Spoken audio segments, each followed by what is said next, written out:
good afternoon, lady and gentlemen. Welcome to the Super Review NAB Roundtable, dealing as an opening stance anyway on post-retirement policy and incomes, and the fact that it represents a challenge for a lot of superannuation funds, which I know MTAA Super has addressed, and I think Paul as well has been having a nice long hard look at how Club Plus deals with it.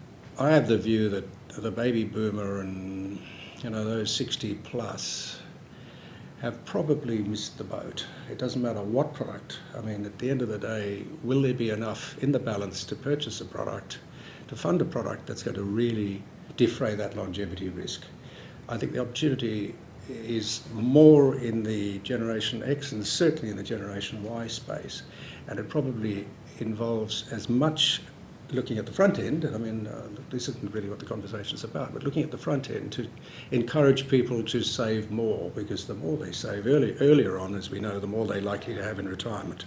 Now, what have we got in the current market? One provider of annuities, and that's about it, and NTAA is doing some interesting things with MetLife, but the cost is an issue. The pooling of risk is an issue.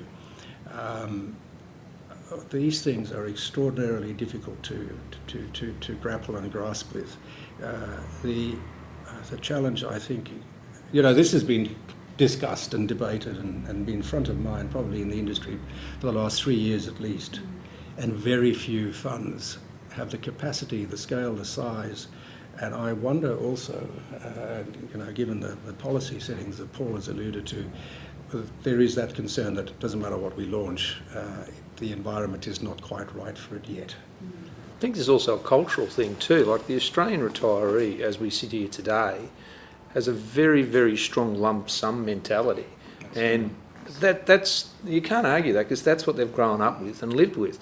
But if we look down the track, the issues that are facing Australia economically with dollars and cents mean this lump sum mentality